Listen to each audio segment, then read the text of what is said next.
Bueno, buenas, ahí estamos grabando. Recuerden que la clase estaba planteada para la comisión de Pergamino, pero bueno, algunos chicos de Junín me pidieron permiso también para conectarse, porque mañana no iban a poder ir a la clase, así que la clase es siempre igual, sea jueves o viernes, y vieron que cuando la damos grabada, yo por lo menos cuando la doy virtual se las dejo grabada por si la quieren mirar después y demás. En primer lugar, aclararles, mientras esperamos si se conecta alguien más, corrimos la semana del parcialito para la semana que viene, para que, vieron que la semana pasada se les presentó el tema de colecciones, para que puedan procesarlo un poquito y hacer algún ejercicio práctico para poder incluirlo en el parcialito. Recuerden que la semana que viene entonces tenemos ese entrenamiento de parcial. Van a tener alguna preguntita de teoría, alguna preguntita práctica y van a tener que hacer un UML.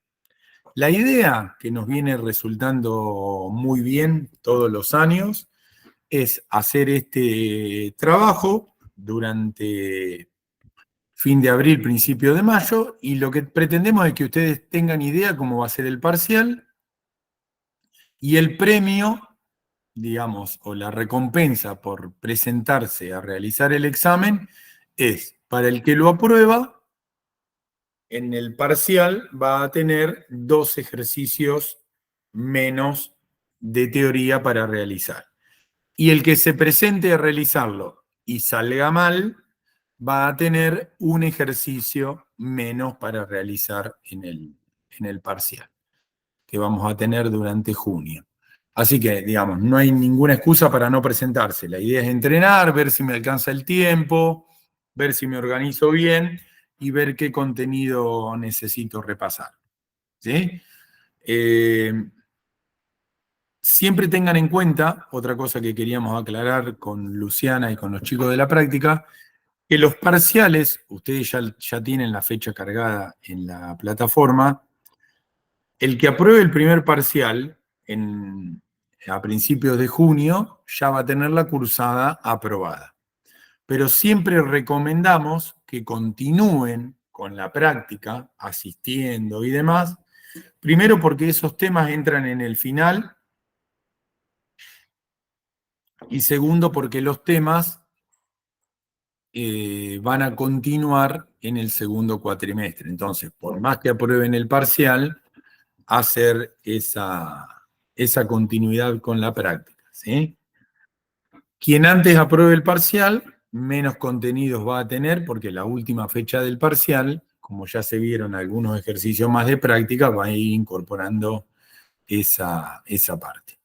Lo otro que recomendamos, que viene bien aclararlo ahora con mucho tiempo, es que traten de rendir prontamente el final, en julio o agosto, porque el final es una ampliación del parcial. Entonces, ya que tienen todos los contenidos frescos y los vienen trabajando, les recomendamos que lo hagan ahí prontamente. Bueno, la idea de hoy, ¿alguna consulta sobre parcialito, temas o demás? Así arrancamos con el tema de hoy. Vieron que en la plataforma invertimos la fecha, le mandamos el aviso, digo, y demás. Los parcialitos van a ser presenciales, obviamente. Sí, al principio cuando recién empezaste lo dijiste como rápido y se me escapó, que era lo que se hacía en el parcialito. En el parcialito van a tener preguntas de teoría hasta la teoría de hoy. ¿Sí? Ok. Exacto, sí, ahí Enzo está preguntando también en el chat. Sí. ¿Qué es lo que ustedes tienen que hacer de teoría? Leer todo el material en PDF que tienen de cada clase y tener presente esas preguntas. ¿Sí? No hace falta ampliar con nada más. Después van a tener que hacer un ejercicio en UML, ¿sí? Donde van a tener que representar herencia, van a tener que representar todo tipo de relaciones que venimos trabajando. Y además van a tener que escribir esa especie de código, pseudocódigo con el que empezaron a trabajar en la práctica. Ok. Sí, Digamos, está buena tu pregunta por lo siguiente.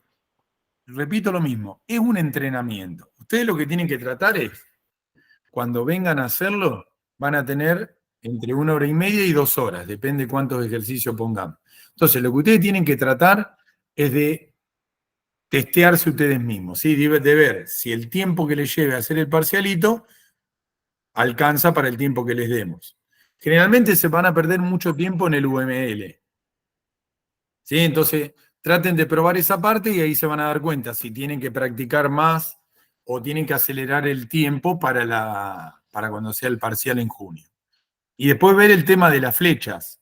Vieron que algunos las hacen desprolija o el dibujo de las clases, porque como lo van a hacer en hoja, de papel, digamos, traigan una regla, traigan una lapicera o un lápiz con goma para poder hacerlo prolijo.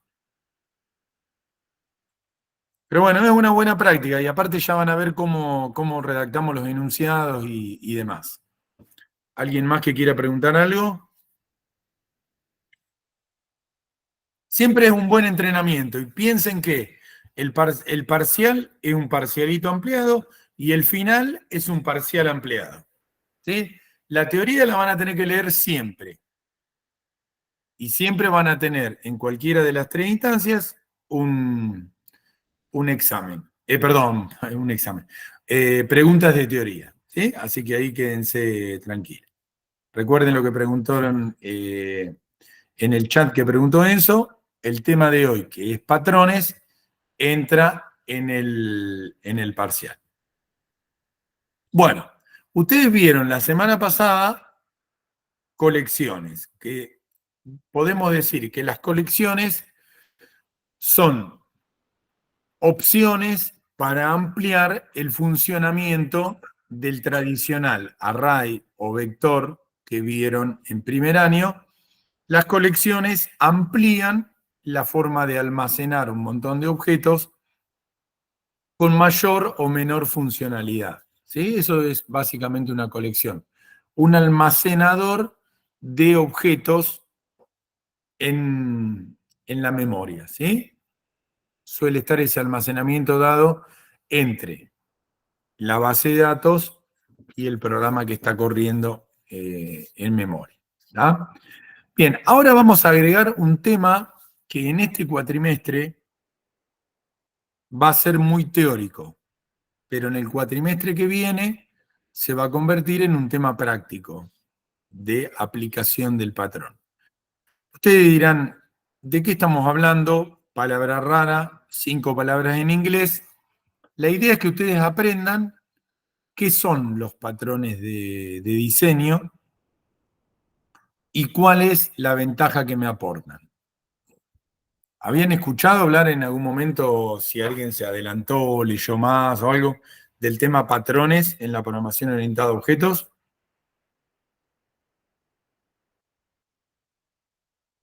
Bien, estamos en 0, lo cual es mejor.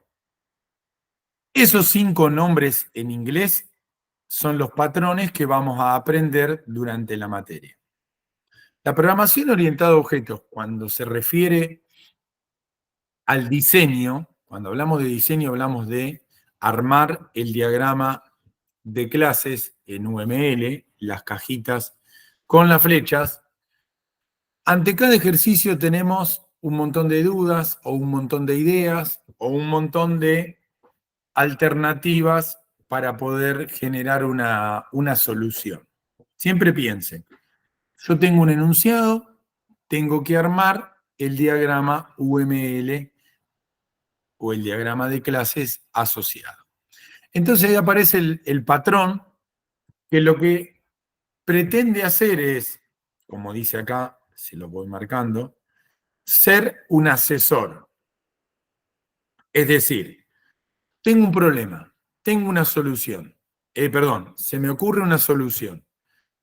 Lo que puedo hacer, además de esa idea que se me ocurre para asesorarme, es ver si hay algún patrón de diseño que se parezca a mi problema.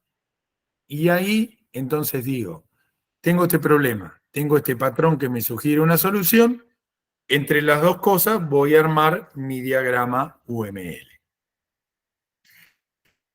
El patrón es tan simple como eso la definición, ¿sí? Es un UML o una solución que se pensó y si tengo un problema que coincide con ese diagrama, usarlo como asesor, como inspiración. Hace muchísimos años, estamos hablando más de 20, un montón de gente que se dedicaba a la programación orientada a objetos, personalidades reconocidas, autores de material de bibliografía, gente que trabajaba en universidades y demás, lo que hicieron fue, vamos a plantear o vamos a definir una serie de patrones, son más de 20, ¿para qué? Para que todos los programadores de la filosofía orientada a objetos que nos encontramos dando vuelta en el mundo, tengan una base y digan, si tengo este problema, puedo encontrar una inspiración o puedo encontrar en este patrón una idea de cómo solucionar. Parece muy loco decir, pero son simplemente tips o inspiraciones para que nosotros podamos armar nuestro diagrama. Es importante que ustedes entiendan que el patrón actúa en la parte de diseño. Por eso se le dice acá que es un patrón en la parte de diseño. No en la programación, siempre en la parte de diseño, porque obviamente recuerden que si yo hago un diseño, luego obviamente va a impactar directamente en la programación.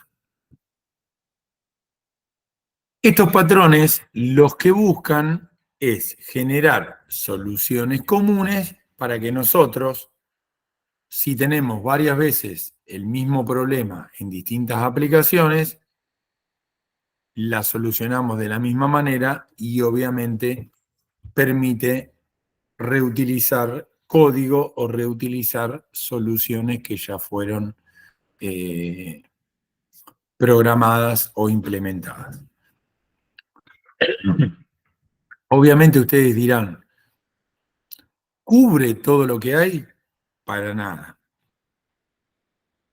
Simplemente se trató de pensar en ese momento, y con el correr de los años, cuáles eran los problemas más comunes que había que representar en los diagramas UML como para decir, mirá, si siempre tenés este problema, encarémoslo por este lado.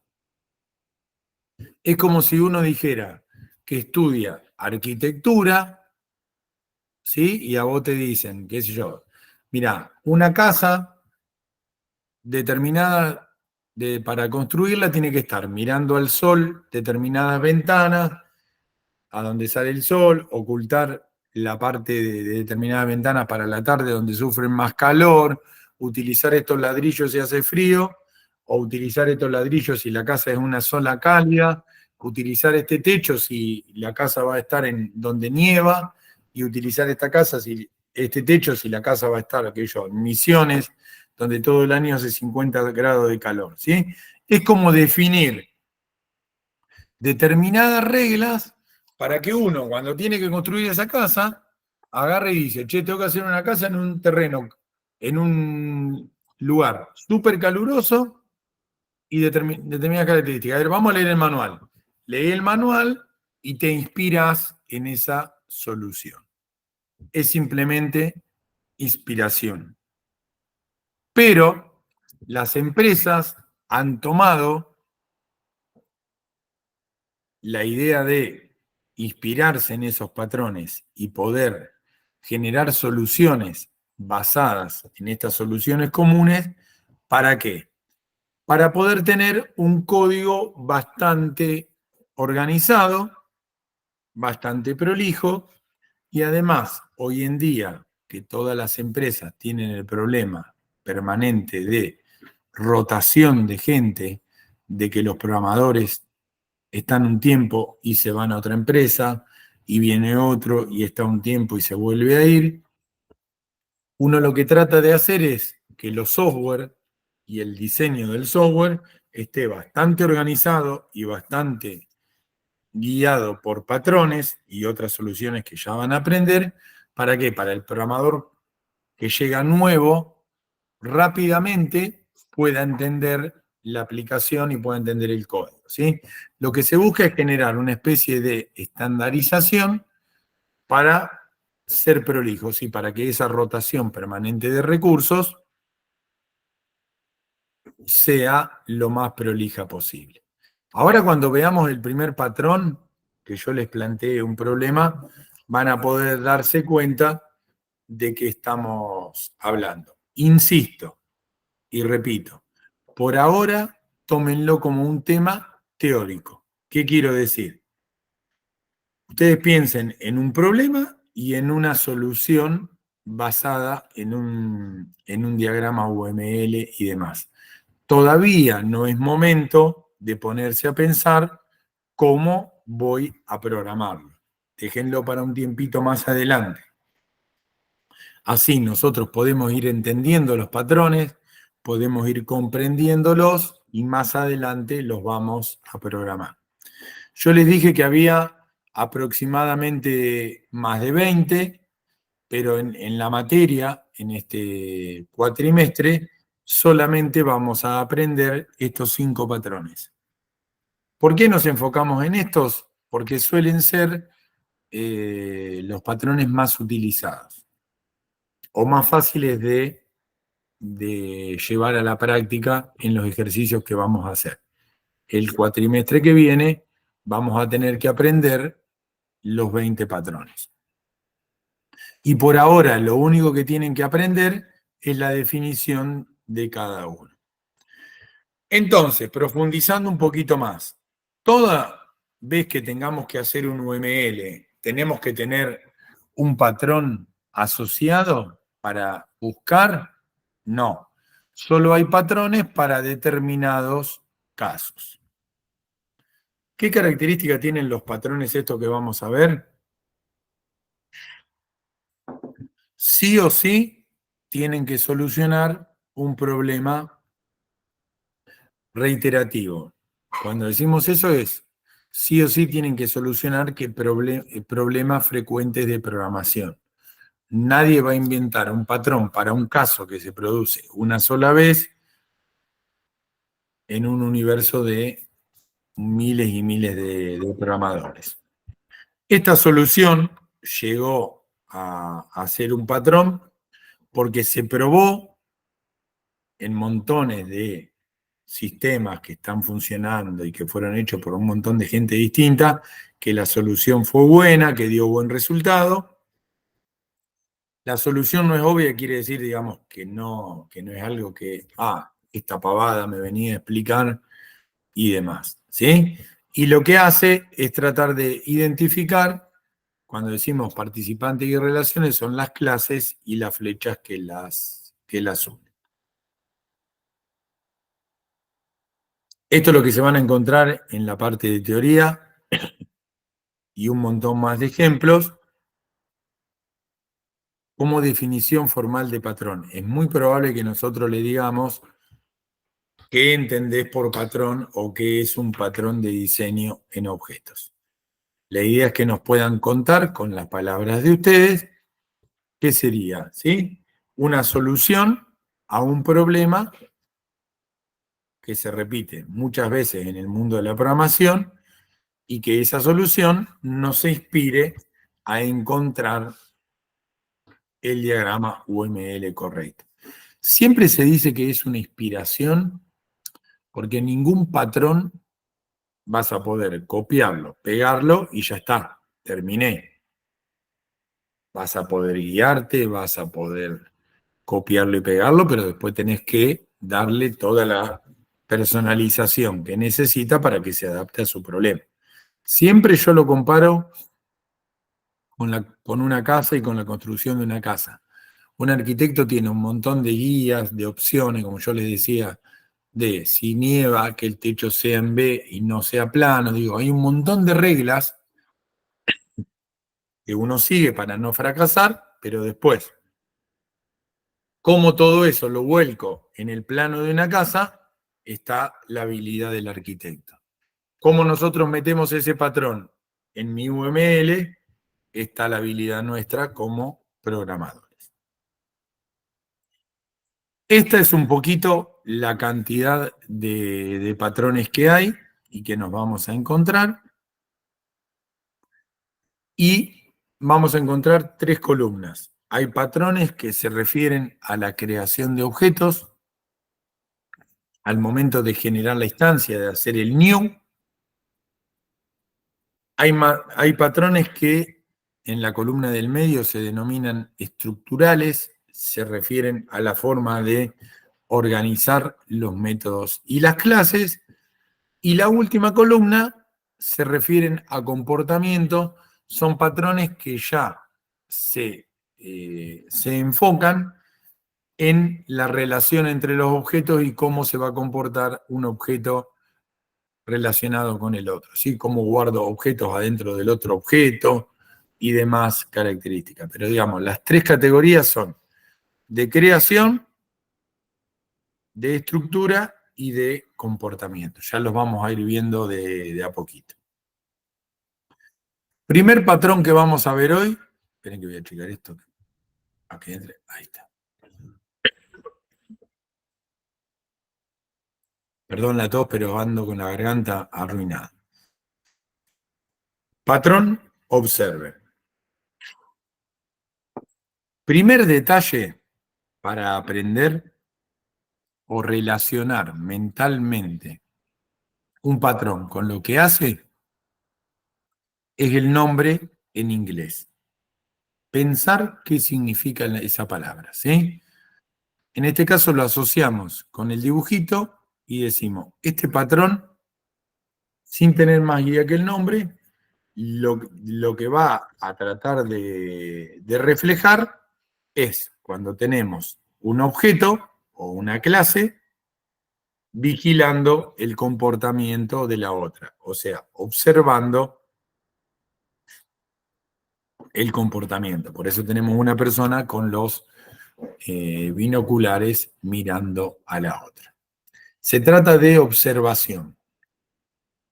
Antes de pasar a la diapositiva que sigue, yo pensaría en lo siguiente. ¿Qué quiere decir que yo estoy observando a alguien?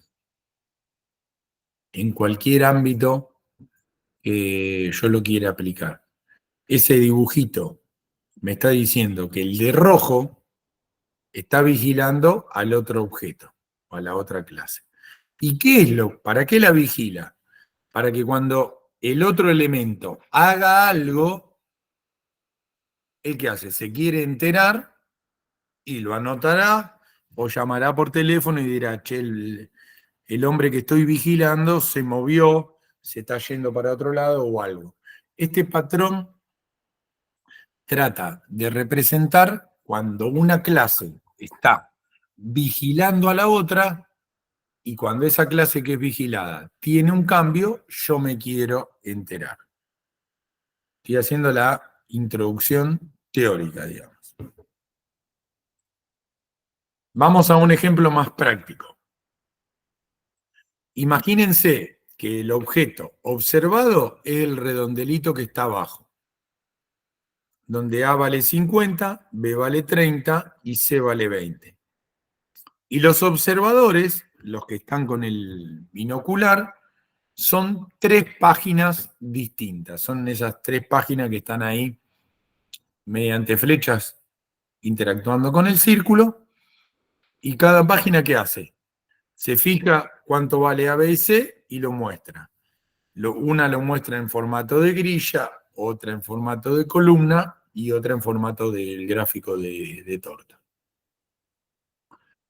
¿Qué es lo que está pasando ahí? Tenemos tres páginas o tres ventanas vigilando y observando el valor de A, B y C. ¿Qué es lo que van a hacer? Cuando A, B o C cambien su valor, las tres páginas tienen que actualizarse.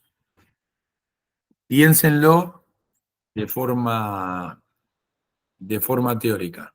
Tenemos tres páginas web, tres que pueden ser cientos, miles, mirando el valor de 3 variables. Cuando cambien, yo me tengo que enterar. Llevado a un ejemplo de la realidad cotidiano, puede ser cualquier página web que esté monitoreando el valor del dólar, cualquier página web que tenga embebida el pronóstico del tiempo. Un ejemplo muy común acá es un diario. ¿Vieron cuando uno entra al diario que tienen el pronóstico del tiempo y tienen el valor del dólar? ¿Qué es lo que hacen esas páginas? Cada vez que yo ingreso, ¿sí? Me muestran ese valor. Ahora, por ejemplo, vamos a quedarnos con el valor del dólar, que es un tema muy, muy de moda hoy. ¿El valor del dólar lo inventó el diario?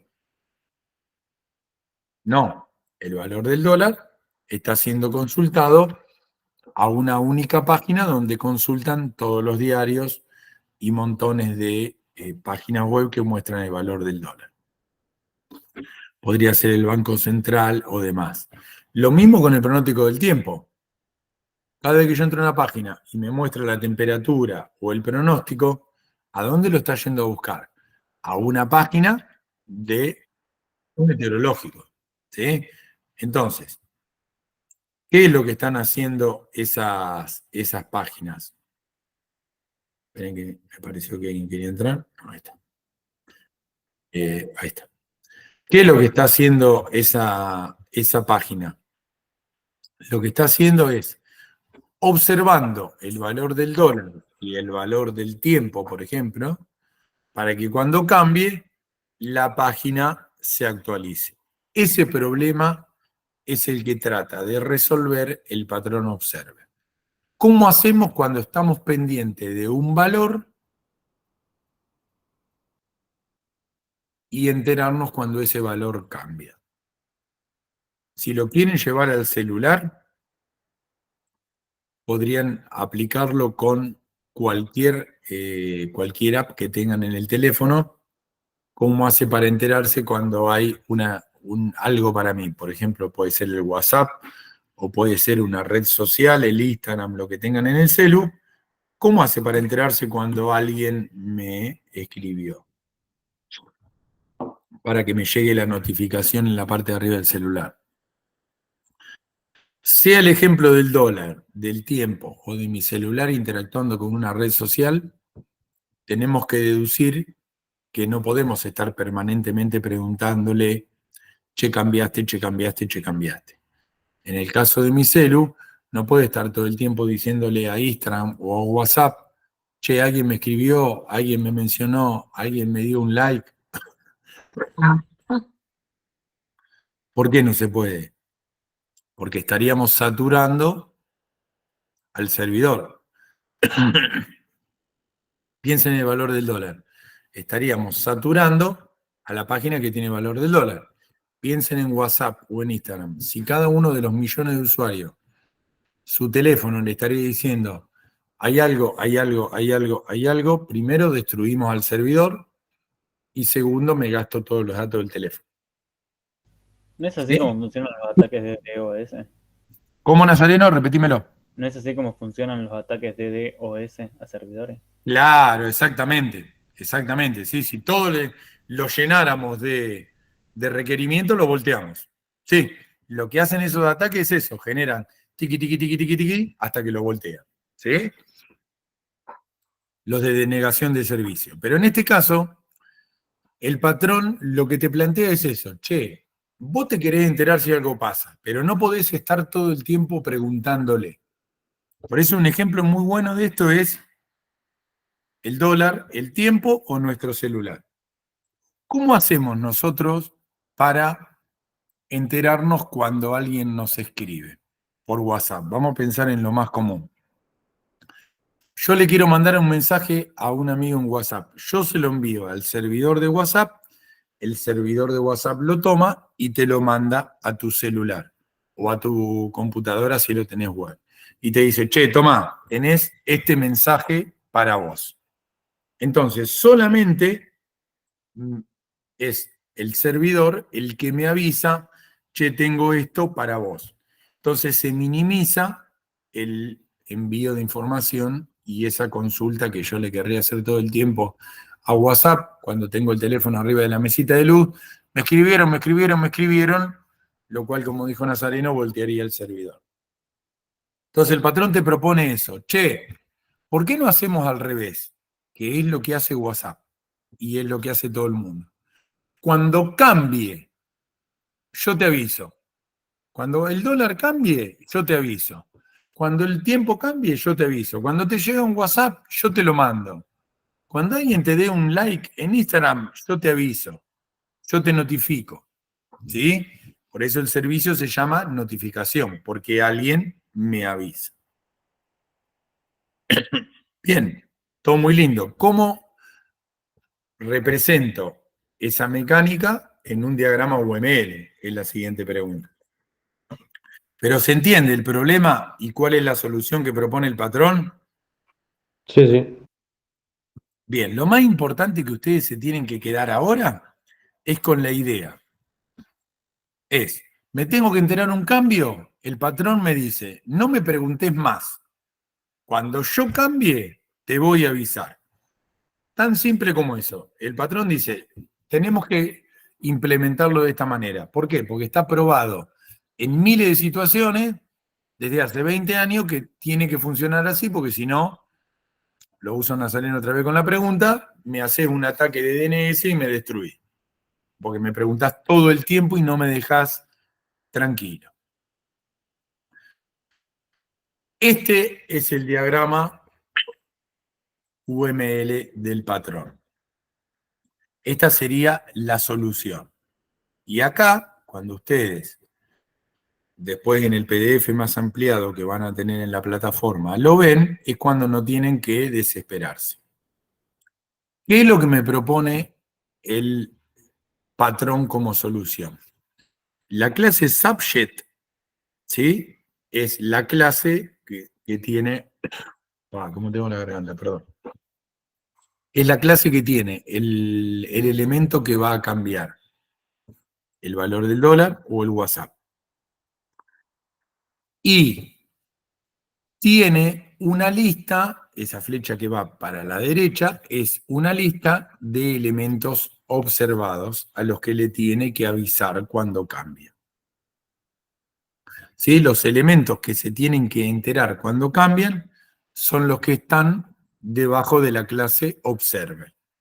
Siempre los patrones van a plantear una clase abstracta como subject y observer y la clase concreta que son las que están abajo.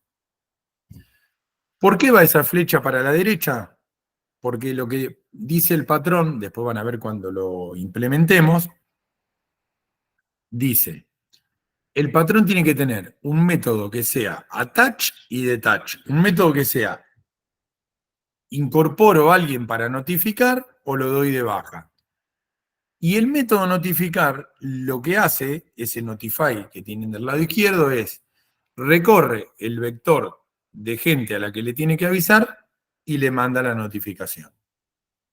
Por ejemplo, si yo quiero enterarme cuando cambia el valor del dólar, yo me suscribo a esa lista de gente que se tiene que enterar, que está del lado izquierdo, en subject, y cuando el valor cambie, se va a ejecutar el método notify y a todo nos va a decir actualizate, actualizate o actualizate o update.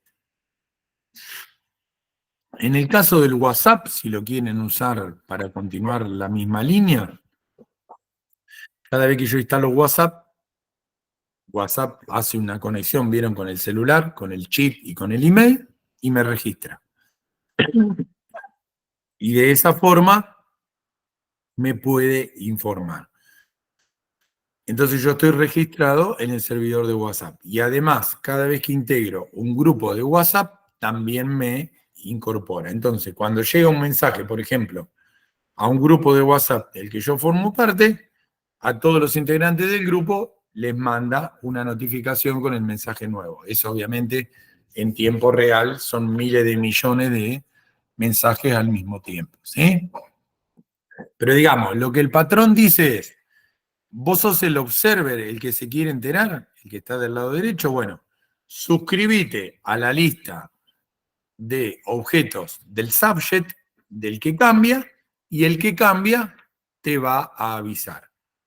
Esto es muy abstracto, es muy teórico. Por eso les digo, ni de casualidad les recomiendo que piensen cómo se programa. Quédense con la idea, ¿sí? Con la idea de cómo funcionaría. Y traten de asociarlo para acordarse a un ejemplo de la vida real. Es mi recomendación para decir, empezá a asociar un patrón con un caso de la vida real. Así te lo acordás.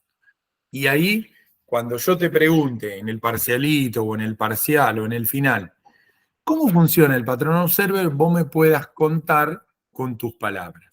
¿Sí?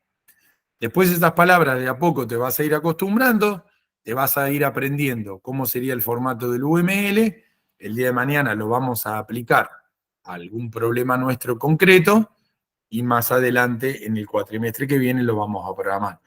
Pero les digo porque siempre pasa igual, lleva un proceso de que la cabeza se acostumbre o procese o determinadas cosas, ¿sí? Pero, insisto, ni de casualidad piensen en programar porque genera confusión. ¿Está? Bien, y vamos a ver el segundo patrón del día de hoy. Vamos a ver solamente dos, porque si no, es mucha información rara de golpe. Todos los años hacemos ¿Me igual. puede repetir cómo es que funciona así por grandes rasgos? Yo soy el elemento observer. Yo soy el que se quiere enterar del cambio. Entonces, ¿qué hago? Me suscribo al subject. Me agrego en un vector que tiene el subject de elemento que va a ser notificado. Cuando el subject, te estoy dando los nombres del UML porque es lo que estamos viendo, ¿no? Cuando el subject cambia, recorre el vector y dice, te tengo que avisar a vos, a vos y a vos y a vos que cambié. Y te mando el valor nuevo. Es como si yo me suscribiera a la página del servicio meteorológico y le digo, che, cuando la temperatura en Junín cambia o en Pergamino cambia, ¿me avisás? Listo.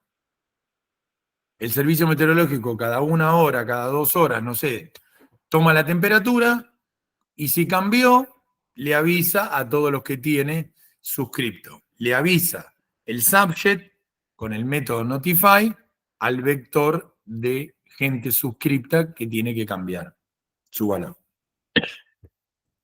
Básicamente es eso. Insisto, ni de casualidad me estoy metiendo con la programación, ¿eh?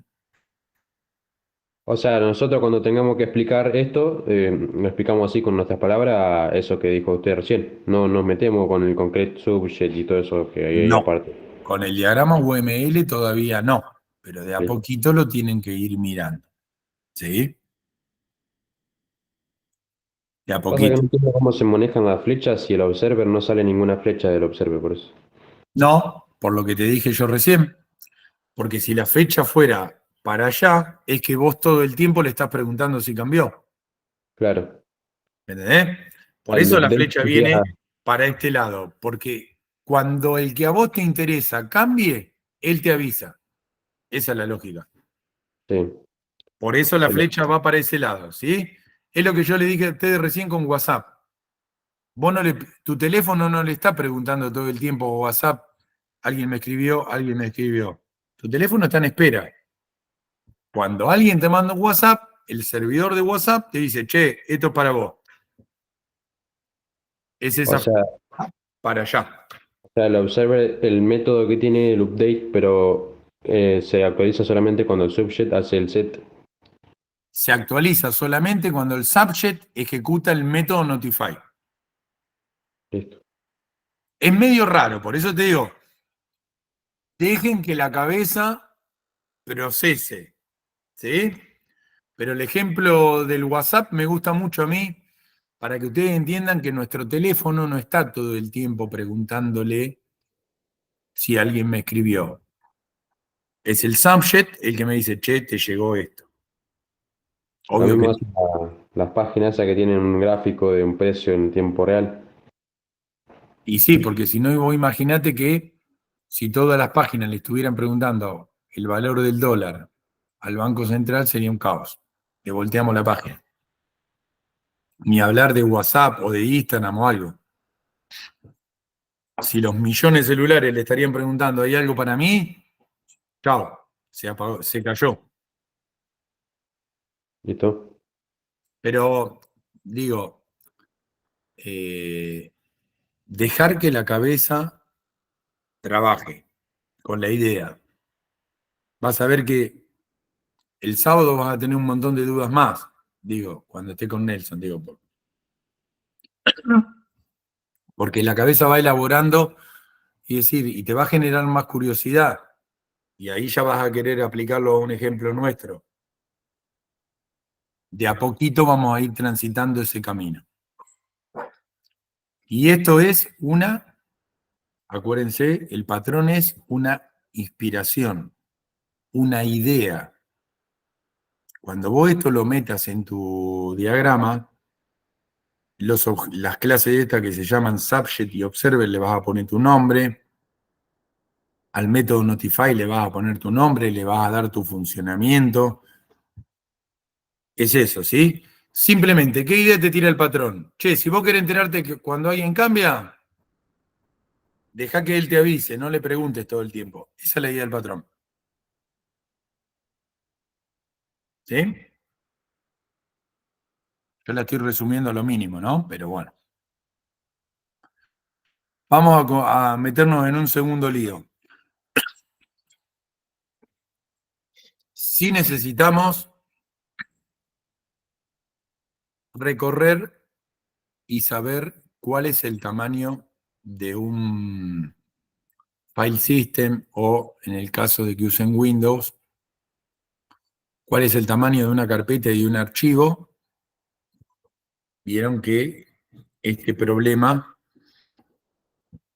podemos decir que es un algoritmo recursivo, ¿sí? Porque una carpeta tiene adentro otras carpetas y esa carpeta tiene otra carpeta, y el tamaño final de un file system o de una estructura de carpetas me lo termina dando el tamaño de cada archivo. Pensemos en algo así, acá la captura está hecha sobre Linux, pero es lo mismo sobre Windows. Si yo quiero saber esa carpeta raíz, cuántos kbytes pesa o cuánto kbyte tiene de almacenamiento, tengo que recorrer cada rama del árbol hasta llegar al archivo final, me fijo cuánto mide y empiezo a subir.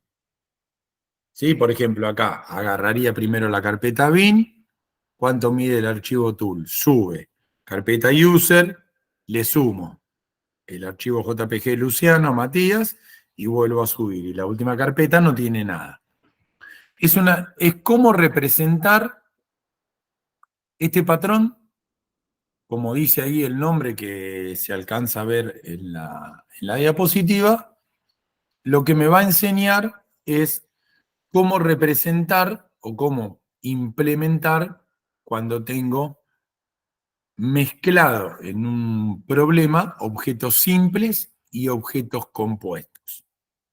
¿Qué sería un objeto simple? Sería... Ah, bueno, Belén. No hay problema, igual yo estoy grabando, ¿eh? No se preocupen que después lo subo. Sí, yo veía constantemente que entran y salen. Pensé que por ahí era un problema que tenían de internet. Igual avisale al que se le corte la luz que no hay problema, yo estoy grabando. Ahora cuando terminamos, ya la proceso y la subo. Entonces le decía, este patrón que se llama composite o compuesto, lo que me va a representar es cómo modelar objetos compuestos, que son carpetas, y objetos simples, que son archivos. Objetos compuestos, ¿por qué? Porque adentro pueden tener carpetas o archivos, y cada carpeta puede tener adentro otra carpeta y demás. Algoritmo que se inspira en la recursividad. Bien. tenemos un montón de problemas. Vamos a mezclar esa recursividad con un diagrama UML. ¿Qué otro ejemplo podemos encontrar de esto? Como si yo tuviera esto, a ver, para asociarlo con un ejemplo, un supermercado podría ser, donde yo puedo tener una caja que adentro tenga cajas más chiquitas y adentro de esa caja más chiquita tenga, por ejemplo, caramelos. Sí, imagínense una caja grande en un mayorista, que adentro tiene cajas más chiquitas de caramelos y adentro realmente está el caramelo. ¿Cuánto pesa una caja? Y pesa el peso de todos sus caramelos.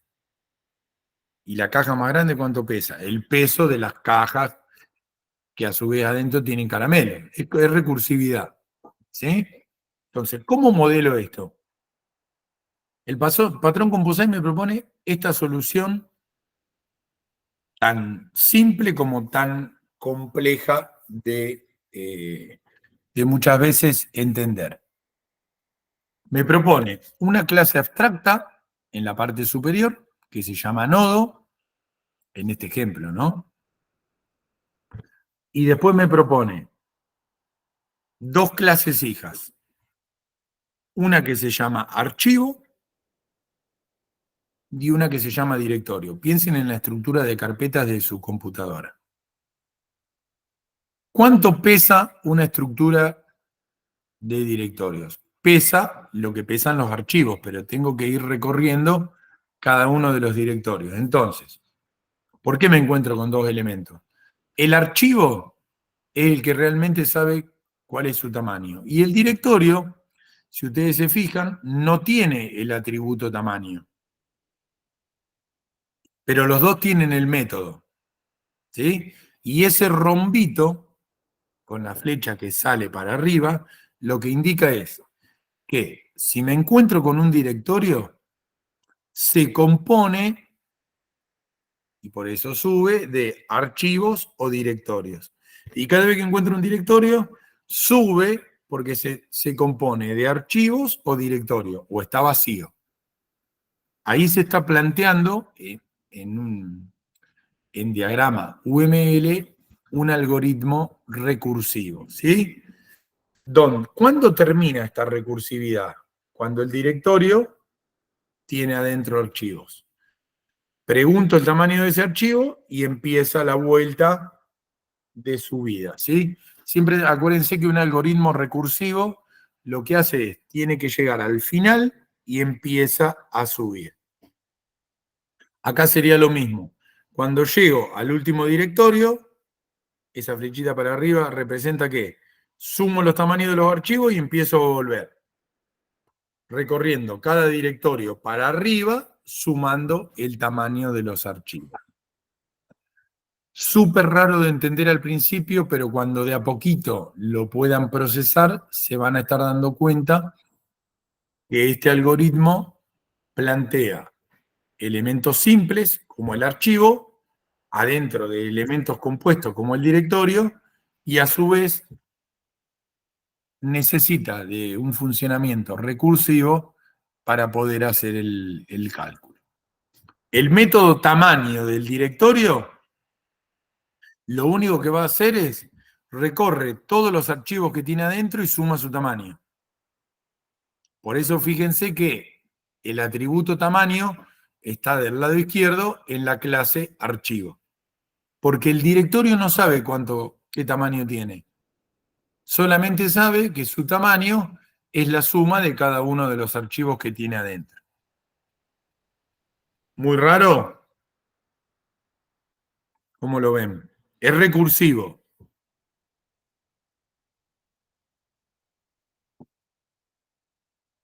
No, este no es muy raro porque ya estamos acostumbrados a la recursividad. Sí, yo me acordaba que lo habían visto, pero digo, esperaba que alguno me dé la devolución.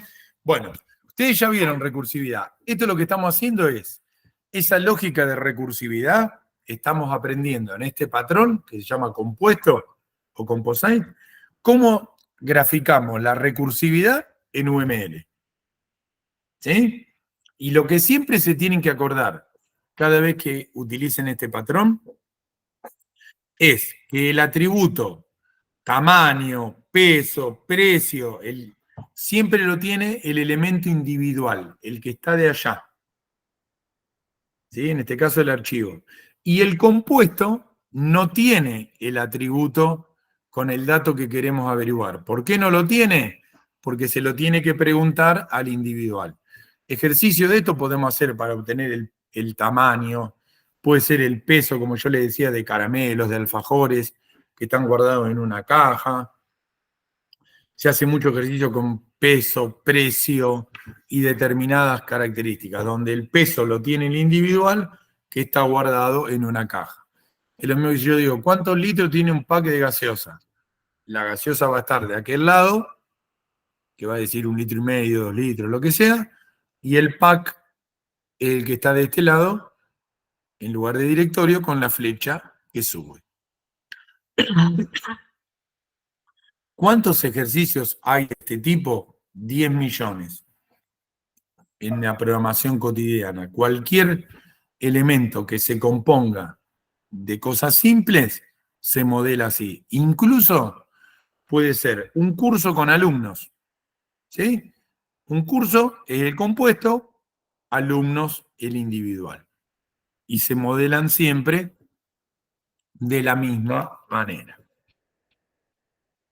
Este patrón y el observer son súper utilizados. Y repito, el patrón me inspira, me guía y me dice, fíjate que es por acá. Después esto, ya vamos a ver la clase que viene o la otra después del parcialito, que esto hay que agregarle un montón de personalización nuestra, ¿sí? Pero la inspiración general la tengo. Entonces ahora te dicen, ¿tengo que modelar recursividad en objetos?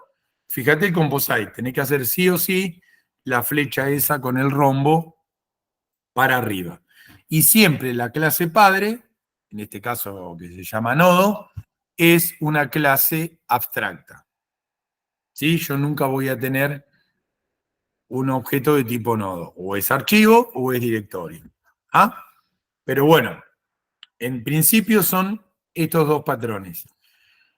Puede que alguno de ustedes diga, no entendí nada de lo que estuvimos hablando. O no me imagino cómo esto se programa, cuánto código lleva.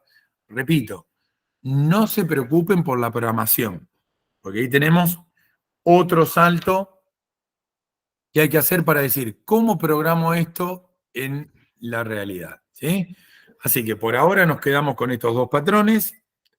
Léanlos, mírenlo y simplemente lo que le podemos preguntar en el parcialito es cómo o qué hace el patrón observer o cómo funciona o qué hace el patrón composite, donde con sus palabras esperamos que lo puedan explicar. Eso es hasta ahora. Después del parcialito vamos a ver los 3 patrones que quedan con la explicación.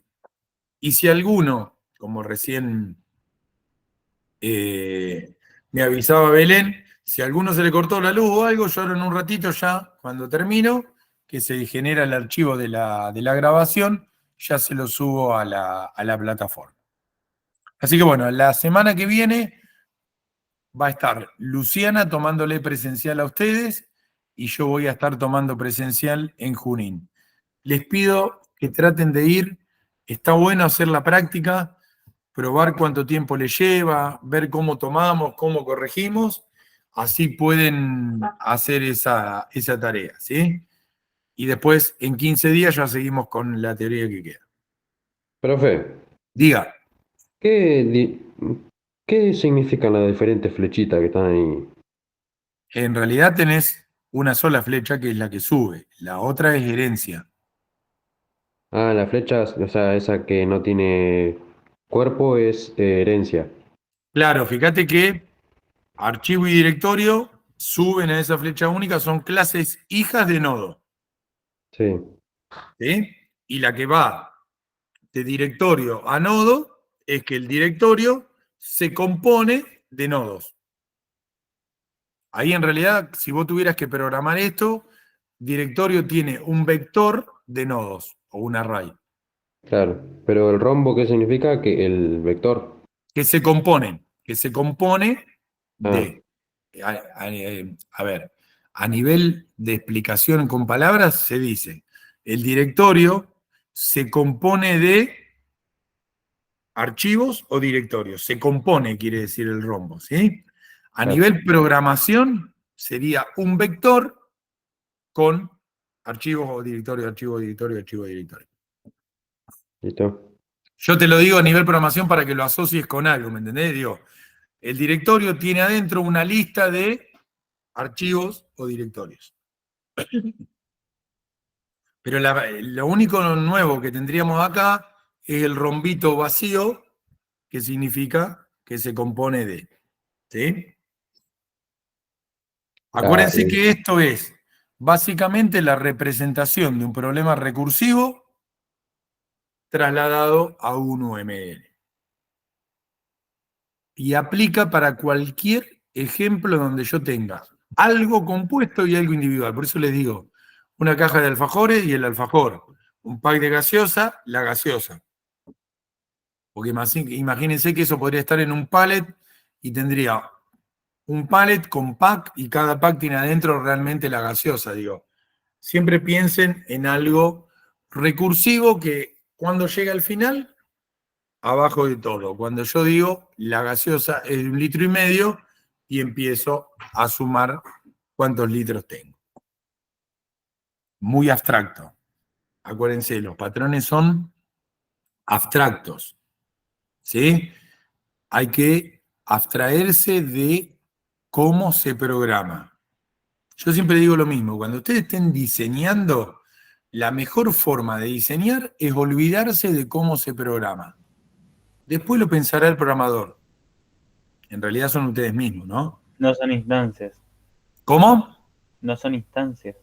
Exactamente. Vos siempre cuando hagas un UML, vos pensás, yo voy a hacer el mejor UML. Si son 10 clases, serán 10 llenas de flechas. ¿Cómo lo vamos a programar?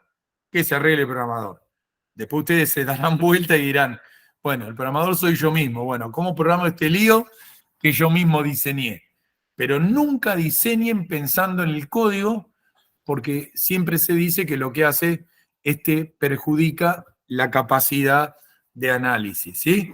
Ustedes hagan siempre el mejor UML lleno de clase, de flecha, todo lo que necesiten. Y digan siempre, después que se arregle el programador.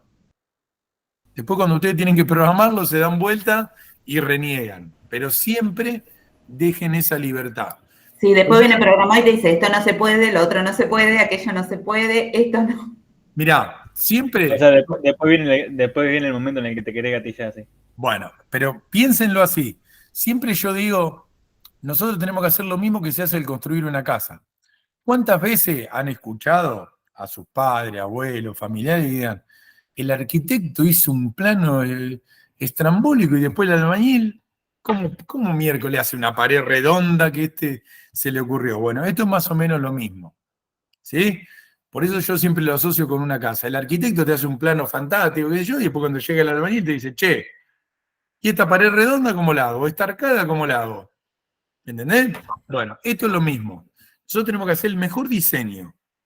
Después ya van a estar mucho más cancheros en el cuatrimestre que viene con un montón de código y van a ver que todo de a poquito se va bajando a la programación. Y siempre es gracioso, pero decimos, olvídate de quién programa, pero en realidad somos nosotros mismos, ¿no? Los que vamos a programar. Pero bueno, lo que tiene esta parte de la programación de objetos es que es muy abstracta, digamos. Tienen que olvidarse mucho de separarse de la programación para que no te contamine esa creatividad al momento de armar el UML, ¿sí? Y ya van a ver en el cuatrimestre que viene que hay unos cuantos patrones que son rarísimos, que directamente les voy a decir, este hace esto y nunca lo vimos implementado porque es un caso muy raro. Digo, ya van a ver que vamos a llegar a ese extremo más adelante. Pero bueno, les pido que se presenten a rendir, a practicar, así ven cómo van a ser los UML, cómo van a ser las preguntas de teoría y que podamos seguir avanzando. ¿Está? No me da mal la garganta, no puedo hablar más, que ya estoy al límite. Dale. Bueno, gente, en un ratito le subo la grabación para los que se le cortó la luz. ¿Sí?